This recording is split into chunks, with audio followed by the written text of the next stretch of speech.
नमस्कार साथियों, अपना उत्तर प्रदेश देख रहे हैं आप। आपके साथ मैं हूं अनुपम रसूल। आज हम आपको मुर्शिदाबाद की एक हालत दिखाने जा रहे हैं।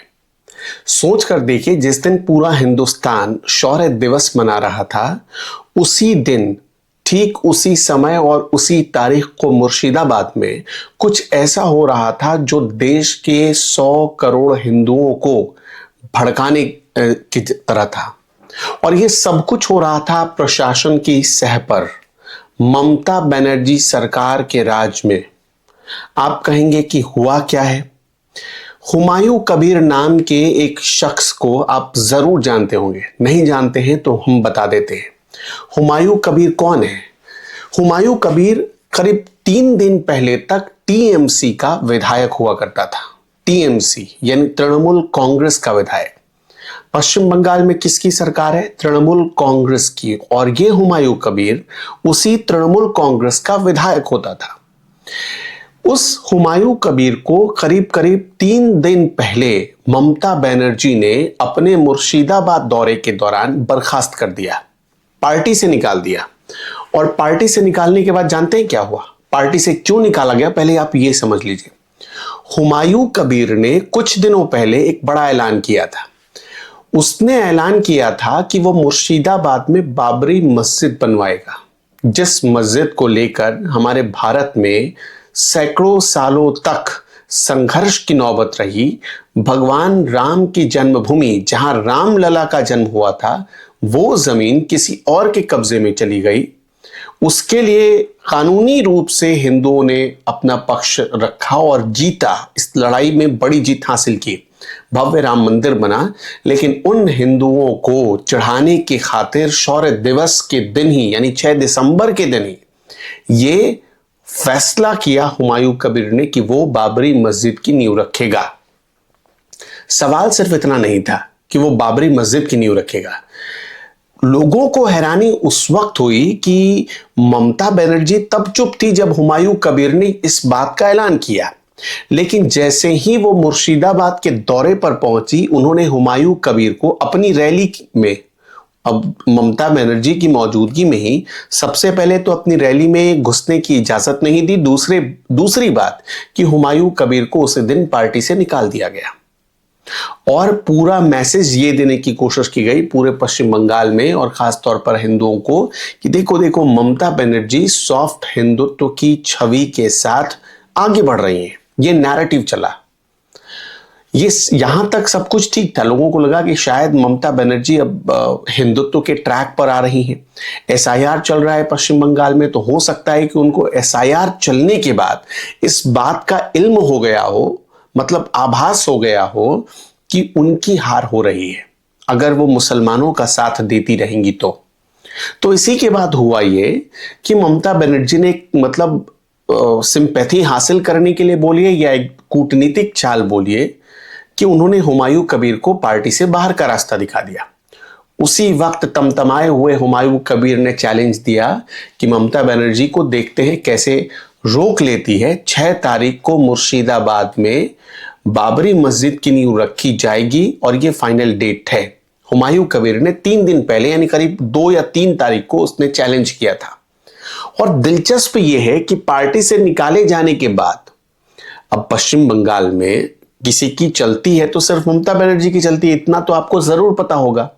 लेकिन पार्टी से निकाले जाने के बाद हुमायूं कबीर ने प्रशासन की सुरक्षा के बीच लोगों से चंदा लिया। सबसे पहले आप ये वीडियो देखिए। इस वीडियो में देखिए कि सामने एक तरीके से कारपेट, दरी बिछा दी गई है और दरी पर लोग पैसे, नोट रख रहे हैं। कोई 100 रुपए, कोई 500 रुपए, कोई 1000 रुपए, इस तरह से करके लोग यहां पैसे डाले जा रहे हैं। और ये पैसा लोग क्यों डाल रहे? डालने वाले लोग कौन है? सबसे पहले उनकी वेशभूषा, उनके चेहरे से आप पहचान करिए कि ये करने वाले लोग कौन है। एक एक करके लोग आते हैं, कोई सिक्का, जिसकी जितनी हैसियत है, कोई सिक्का छोड़कर जाता है, कोई नोट छोड़कर जा रहा है। और अभी इतना इकट्ठा हो गया है पैसा, और ये सब कुछ हो रहा है मुर्शिदाबाद में। और सुरक्षा किसकी है? तो ममता बनर्जी सरकार की। ये मत बोलिएगा कि ममता बनर्जी ने तो हुमायूं कबीर को निकाल दिया है, कोई संबंध नहीं। अरे संबंध नहीं है तो क्यों 6 दिसंबर को ही एक भड़काने वाला काम हो रहा है और प्रशासन सुरक्षा दे रहा है? क्यों? जाहिर सी बात है कि कोई ना कोई लिंक तो है। एक नई छवि गढ़ने की कोशिश तो ममता बनर्जी पश्चिम बंगाल में नहीं कर रही है।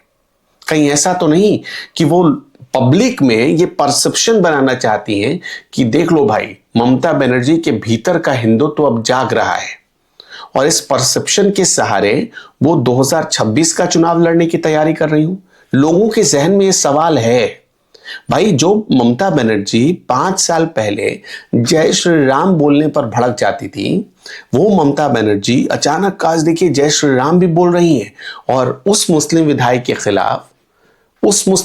खिलाफ जो कहता है कि हम बाबरी बनवाएंगे, उस पर एक्शन भी ले रही हैं। वैसे 2-3 बातें आपको और बता देते हैं, आप इस बात को भी नोटिस कर लीजिएगा। फिरहाद हकीम हो या हुमायूं कबीर हो या ऐसे तमाम मुस्लिम विधायक जिनका संबंध टीएमसी से है, सब साइलेंट हो गए। सबको या तो ममता बनर्जी ने खुद साइलेंट कर दिया है या फिर उनको बता दिया गया है कि आपको चुनाव तक साइलेंट रहना है। कुछ तो बड़ा हो रहा है पश्चिम बंगाल में, और ये बड़ा क्या हो रहा है इसको भी आपको गौर से समझना चाहिए। हो क्या रहा है और क्यों हो रहा है, सबसे ज्यादा तो हमें इस पर विचार करना चाहिए। आपको क्या लगता है फरहाद हकीम की खामोशी क्यों है? क्यों नहीं बोल रहे ममता बनर्जी के खिलाफ? वो ममता बनर्जी जो ये कहती थी कि एसआईआर लागू हुआ तो हमारी लाश के ऊपर लागू होगा, वो ममता बनर्जी जो कहती थी एसआईआर करने कोई आए तो उसको मारो पीटो, उनके कार्यकर्ता कहते थे। लेकिन आज वही ममता बनर्जी को मजबूर होना पड़ रहा है एसआईआर करवाने के लिए। आप सोचिए कि जो ममता बनर्जी कहती थी कि वक्फ संशोधन कानून दुनिया देश के किसी भी हिस्से में लागू हो जाए, पश्चिम बंगाल में वो लागू नहीं होने देंगी।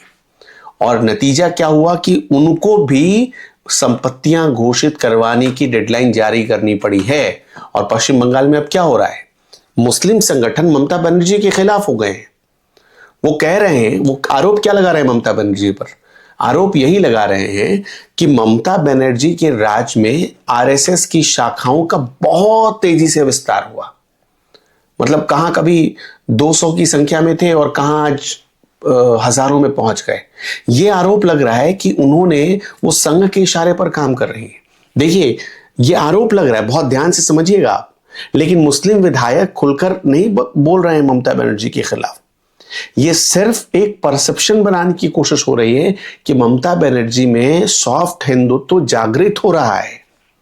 यह बताने की कोशिश की जा रही है कि ममता बनर्जी जितना हिंदुओं की है, जितना मुसलमानों की है, उससे ज्यादा हिंदुओं की है। ये दिखाने की कोशिश हो रही है।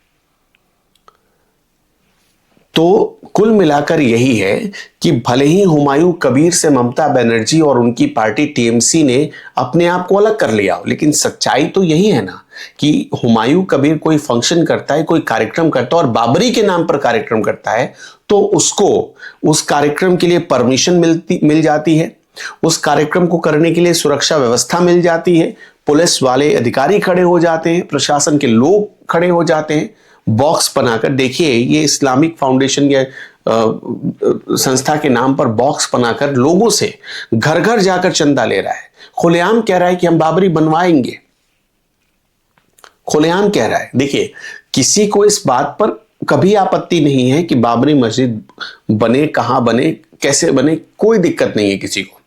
लेकिन जो आपका मतलब जो आप कहना चाहते हैं 6 दिसंबर क्या है, आप 6 दिसंबर को ही क्यों ये करना चाहते हैं?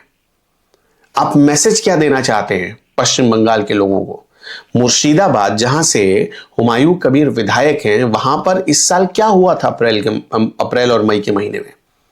आज भी वहां लोग डर के साए में जी रहे हैं। सोचिए कि चुनाव आयोग के अधिकारी जाते हैं भाई, उनको भी अपना पता गुप्त रखना पड़ता है। पता नहीं कब किस ओर से उन पर हमला हो जाए। यह स्थिति है। ममता बनर्जी को एक मैच्योर पॉलिटिशियन वो हैं, ये देश को मानना पड़ेगा। लेकिन उन्होंने जो पश्चिम बंगाल में किया और ये जो नई छवि बनाने की कोशिश कर रही हैं, उसको पब्लिक ने पकड़ लिया है। वो पब्लिक इतनी आसानी से मतलब भुलाने वाली नहीं है। आपको क्या लगता है ममता बनर्जी ये सब क्यों कर रही हैं? उनके विधायक अचानक जो इतना साइलेंट मोड में चले गए हैं, बोल नहीं रहे हैं, चाहे वो एसआईआर के ऊपर। अच्छा देखिए, उनके विधायक कुछ नहीं बोल रहे हैं, लेकिन जो संगठन, मुस्लिम संगठन है, वो खुलकर बोल रहे हैं और ममता बनर्जी सबकी बात भी सुन रही हैं। कभी कभी तो ऐसा लगता है कि सचमुच ममता बनर्जी का हृदय परिवर्तन हो गया है, लेकिन शायद अभी जो थोड़ा सा इंतजार करना पड़ेगा, हृदय परिवर्तन चुनाव से 2 महीने पहले जो हुआ है ना, वो संदेह पैदा करता है। आपको क्या लगता है? हमें कमेंट बॉक्स में जरूर बताते चलिएगा। इस वीडियो में इतना ही। नमस्कार।